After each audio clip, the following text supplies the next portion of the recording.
एक कंपाउंड है और उसमें काफी सारा असला वगैरह और वहां पे है और लोग जमा हैं। उसने टारगेट को लॉक किया वहां पे। हमारी एयरफोर्स की पॉलिसी ये होती है कि एक प्लेन टारगेट को लॉक करता है, दूसरा उसको हिट करता है। ठीक है। तो जो उसने टारगेट को लॉक किया और उस वक्त नीचे नवाज शरीफ साहब और जनरल मुशर्रफ दोनों थे वहां उस कंपाउंड में। Hello guys, welcome to my channel. Today's video is when an Indian journalist asked a Pakistani journalist who started the 1965 war. Let's see his reaction. लेता हूं, 1965 की जंग किसने शुरू की?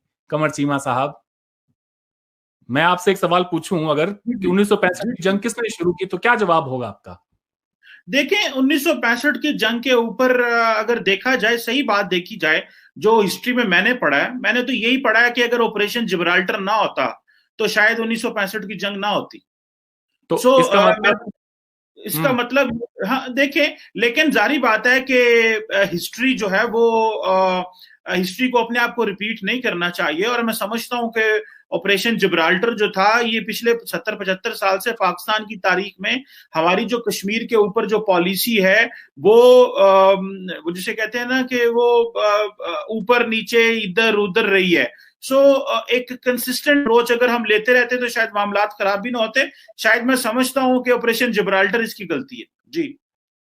अच्छा, अब लोगों को ये भी बताएं। मैं आपको बताता हूं, जब मैं पाकिस्तान में लोगों से पूछता हूं तो वो ये कहते हैं जी हर मसले के लिए वो पाकिस्तान के लोग इंडिया को ब्लेम करते हैं और वो कहते हैं जी ये इंडिया की वजह से है और पाकिस्तान आया ही वजूद इसमें इसलिए है कि हमने इंडिया को सबक सिखाना है, दिस दैट एंड ऑल। चलें, उन बातों पर हम आगे तफसीलन बात करेंगे। तो आप ये समझते हैं कि 1965 की जंग पाकिस्तान ने शुरू की ऑपरेशन जिब्राल्टर की शक्ल में? ठीक है साहब, इसमें कोई शक नहीं है। नहीं नहीं नहीं, है मैंने ना? ये नहीं, मैं समझता ये हूं। देखिए, हम्म। हमला तो इंटरनेशनल बॉर्डर पे इंडिया ने किया था, ठीक है। अच्छा, नहीं, हमला एक सेकंड तो आप एक एक सेकंड यहाँ पे अब मैं आगे चलते हैं। उसके ये डायलॉग बड़ा इंपॉर्टेंट है, मेरे लिए जानना बड़ा जरूरी था। तो हमला इंटरनेशनल बॉर्डर पे इंडिया ने किया था, ऑपरेशन जिब्राल्टर पाकिस्तान ने किया था, ये आप कह रहे हैं? नहीं, जाहिर बात है कि ऑपरेशन जिब्राल्टर, पाकिस्तान का मौकव ये है कि जो लाइन ऑफ एक्चुअल कंट्रोल है, एलओसी जो है, this is not international border. So जैसे कि फॉर एग्जांपल अभी आप कहते हैं कि हमने 370 हटाया, 35A हटाया है, तो अभी हाँ। 370 और 35A हटाने के बाद ये इंटरनेशनल बॉर्डर हो गया, ठीक है। हाँ। This is your India's perspective, not Pakistan perspective. नहीं, तो ऐसा नहीं है, हमारा नहीं ऐसा नहीं ऐसा पर्सपेक्टिव नहीं है। नहीं नहीं ये आपका ट्रांसलेशन है इसका। नहीं नहीं, मैं बता देता हूं। आप मेरा ट्रांसलेशन नहीं है, आप चेक कर लें। आपकी जो जो लोग हैं, जो सरकारें हैं, वो यही कह रही हैं कि जब 370 special status Indian occupied Kashmir का खत्म हो गया, तो जारी बात है पाकिस्तान और भारत के दरमियान वो जो एक, हालांकि this is not internationally recognised नहीं है, ये इंडिया का खुद साख्ता मौकफ है, लेकिन आप कहते हैं कि ये इंटरनेशनल बॉर्डर बन गया, जबकि पाकिस्तान ये कहता है कि ये LOC line of actual control है। 1948 में जब हमारे आपके मामला तय ना हो गए, जहां पे आप थे और जहां पे हम थे, वो एक लाइन हमने ड्रॉ कर ली। तो this is not international border, we still believe this is our territory. So Pakistan को उस वक्त जो था, उस वक्त की जो सरकार थी यूब साहब की, उन्होंने फैसला किया कि भाई ये एक इस तरह की एडवेंचर हो सकती है, इसका फायदा होगा, पाकिस्तान अचीव कर सकता है, क्योंकि ये लाइन ऑफ एक्चुअल कंट्रोल है। This is not international border, but India crossed international border. 99 के अंदर जब कारगिल की जंग हो रही थी तो हमारे 3 जैगवार प्लेन उड़ के और वो बॉर्डर पे हमारे आप एलओसी को कह लें, चलें जी, हमारे एलओसी पे, और वो वहां पे पहरा दे रहे थे। उनमें से एक ने देखा कि नीचे एक कंपाउंड है और उसमें काफी सारा असला वगैरह और वहां पे है और लोग जमा हैं। उसने टारगेट को लॉक किया वहां पे। हमारी एयरफोर्स की पॉलिसी ये होती है कि एक प्लेन टारगेट को लॉक करता है, दूसरा उसको हिट करता है। ठीक है। तो जो उसने टारगेट को लॉक किया और उस वक्त नीचे नवाज शरीफ साहब और जनरल मुशर्रफ दोनों थे वहां उस कंपाउंड में।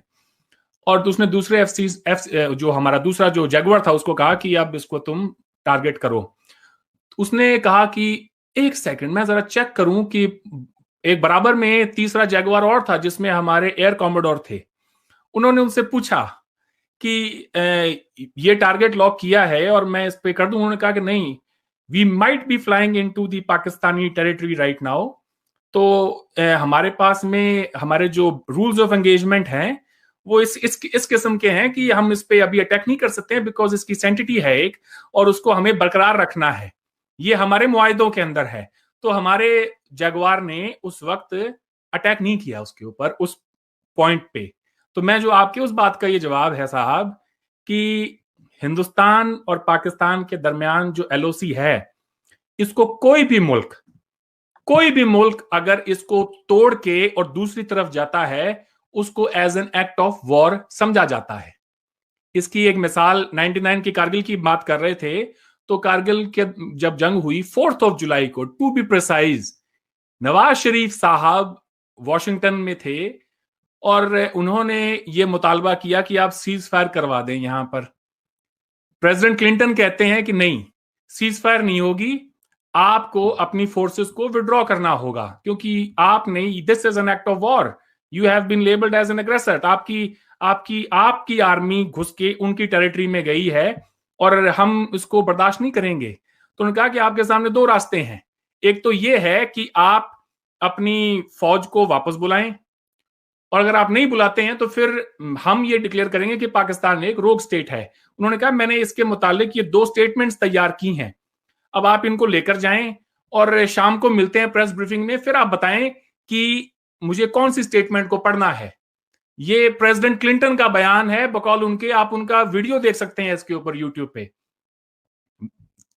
पूरा वीडियो है, प्रेसिडेंट क्लिंटन ये बात कह रहे हैं। तो बात करें, ये दूसरी मिसाल मैं दे रहा हूं आपको कि लाइन ऑफ कंट्रोल की जो सेंटिटी है उसको हम इस तरह से नहीं उसमें जाके आ सकते। आज अगर इंडिया एलओसी क्रॉस करके पाकिस्तान में जाता है, it as an act of war against Pakistan. जंग तब हुई जब आपने एलओसी को क्रॉस किया, ठीक है। शुक्र मनाएं कि हमने उस वक्त इंटरनेशनल बॉर्डर पे पंजाब और दूसरे सेक्टर्स में रिटेलिएट नहीं किया, क्योंकि उस वक्त हमें नए हम एटमी ताकत बने थे दोनों मुल्क, और बात कहां से कहां चली जाती इस बात का किसी को अंदाजा नहीं था। मैं कहता हूं वाजपेयी साहब की ये उनकी अक्लमंदी है कि उन्होंने बड़ा ही सूझबूझ से काम लिया और जंग को आगे वो और दूसरे सेक्टर्स में उन्होंने नहीं जाने दिया।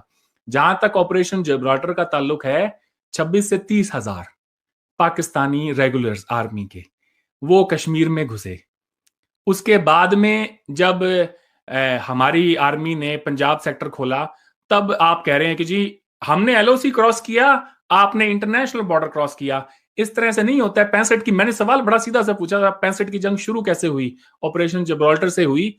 ये फैक्ट है जिसको कोई भी पाकिस्तानी अगर पूछे ना, मैं अपना आपको पर्सनल एक्सपीरियंस बता दूं। लाहौर के पास ही मैं एक गांव में गया हुआ था, एक दो और न्यूज चैनल पे बात बता चुका हूं वैसे। तो वहां बैठे हुए थे, गांव के लोग थे बहुत सारे। उन्होंने मुझसे पूछा, वो कहते हैं जी आप इंडिया से आए हैं? मैंने कहा हाँ जी। कहते हैं जी हमारे बुजुर्ग फलां फलां शहर से आए हैं, वो शहर कैसा है, ये है वो। बड़ी अच्छी अच्छी बातें करी। उसके बाद भी वो मुझे कहते हैं कि देखें जी बाकी सब ठीक है, हम एक ही लोग हैं, बस ये कश्मीर का मसला हल हो जाए तो हमारे दरमियान कोई और प्रॉब्लम नहीं है, वरना वही होगा जो आज तक होता आया है। मैंने कहा वो क्या? वो कहते हैं हिंदुस्तान को मुंह की खानी पड़ी है आज तक 4 जंगों में, और आगे भी वही होगा। तो मैंने कहा जी ये कब हुआ? तो वो कहते हैं आपको नहीं पता। तो मैंने कहा जी मैंने कहा आप रुके 1 मिनट। मैंने कहा ना मेरी ना आपकी, मैंने वो 3-4 आर्टिकल उनको दिए, बीबीसी वगैरह के थे और मुख्तलिफ आर्टिकल्स थे। मैंने कहा इनको पढ़े। वो कहते हैं जी ये तो अंग्रेजी में है। मैंने कहा हाँ। तो वो कहते हैं अंग्रेजी तो नहीं पढ़ सकते बेटा। तो मैंने कहा अपने बच्चों को बुलाएं, उनमें से कोई पढ़ के बता देगा। वो कहते नहीं यहाँ तो गांव में कोई नहीं पढ़ता। तो मैंने कहा फिर मुझसे गलती हो गई है, वाकई में 4 जंगे आप ही जीते हैं। तो मैं ये जो बात कह रहा हूं वो इसलिए है कि स्टेट का जो बयानिया है ना, लोगों के सर पे वो सारा का सारा जो है वो फैक्ट्स पर बेस्ड नहीं है। मैं थोड़ा पोलाइट वर्ड इस्तेमाल कर रहा हूं, वरना कहना चाहिए कि वो झूठ है।